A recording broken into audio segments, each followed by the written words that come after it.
After nearly 50 years of membership of the Economic Community of West African States, Burkina Faso, Niger, and Mali have decided to withdraw from ECOWAS, citing the regional bloc's failure to support their fight against terrorism and insecurity. The leaders of the three countries declared their departure a sovereign decision and denounced ECOWAS for imposing sanctions they deemed illegal, illegitimate, inhumane, and irresponsible. Tensions between the Sahel nations and ECOWAS have been high since coups occurred in Niger last July, Burkina Faso in 2022, and Mali in 2020. ECOWAS suspended all three countries, with Niger and Mali facing harsh sanctions. The military leadership of the three nations remain committed to fighting violent armed groups in the region and have formed the Alliance of Sahel States. Additionally, they have cut military ties with France, their former colonial power, which announced the withdrawal of its troops from the three nations after the coups. The joint statement officially declared their withdrawal from ECOWAS.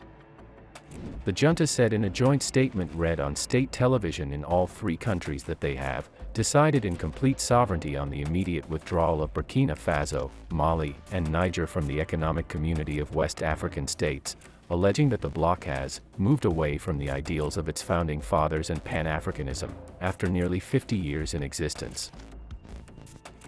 Furthermore, ECOWAS, under the influence of foreign powers, betraying its founding principles, has become a threat to its member states and its populations whose happiness it is supposed to ensure, their statements read.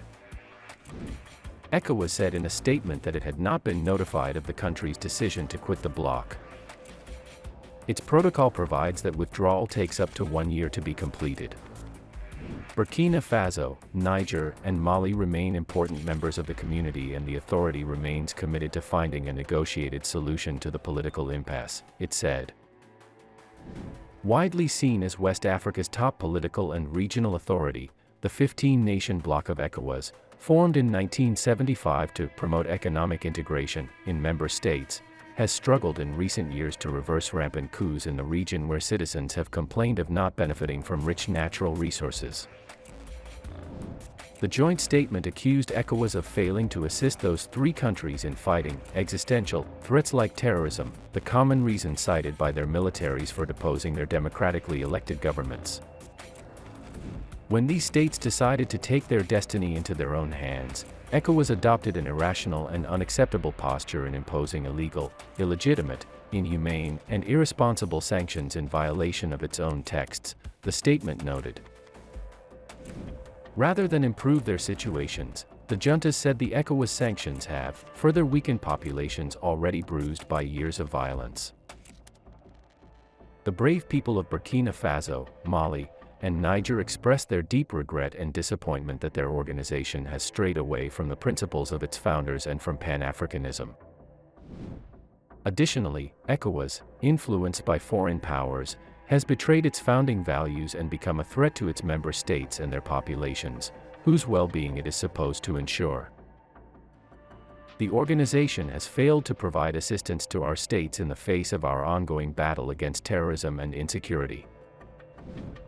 Furthermore, as these states endeavored to assert their autonomy, their actions were met with an unjust and reprehensible stance, characterized by the imposition of unlawful, unjustified, inhumane, and negligent sanctions, which flagrantly contravene their own governing principles.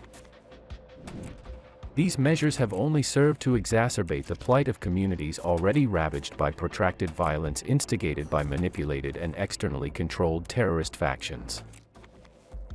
In light of ongoing circumstances, the esteemed leaders of Burkina Faso, the Republic of Mali, and the Republic of Niger, namely Captain Ibrahim Traoré, Colonel Assimi Goïta, and Brigadier General Abdourahmane Tiani, have made a decision in full recognition of their historical responsibilities and in response to the needs, worries, and hopes of their citizens.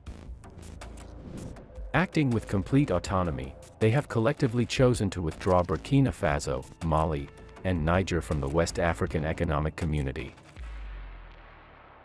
The withdrawal we're considering has many implications, particularly because we have foreign nationals residing within ECOWAS, and they have their own citizens living in our three states.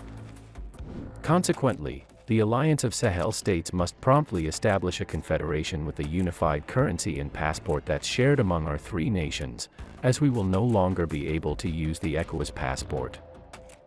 If this joint declaration is approved, it's possible that our common currency is already in place. While ECOWAS aims for economic integration, they may ultimately aspire to be a federal political entity. However, their current actions indicate corruption and a lack of support for Africa. The withdrawal of Burkina Faso, Mali, and Niger from the ECOWAS presents a new opportunity for Russia to expand its presence and interests in Africa. The friendly relations between the three countries and the Western and European nations had already soured after the coups. On the other hand, Russia has been more welcoming and has been playing into anti-French sentiment by presenting itself as a country that never colonized the continent to African nations. The Wagner Russian mercenary group is currently operating in Mali, where it is working with the army to combat armed rebels. Meanwhile, in Burkina Faso, state media reported last week that Russian soldiers arrived to enhance the military and strategic cooperation between the two countries. Additionally, senior officials from both Russia and Niger have recently hosted each other. These countries have in recent months reinforced and entrenched partnerships with Russia, from national security to the economy. How much support they could get from Russia remains to be seen. In African countries where Wagner has been present, security crises there have persisted while the mercenary group has been accused of various rights violations. What is your opinion on the military rulers in Burkina Faso, Mali, and Niger exiting ECOWAS? Do you believe that ECOWAS should take responsibility for their existence, and can they survive? Let me know in the comment section below. If you enjoy this video and want to hear from me again, hit the subscribe button before you go. Thank you for watching.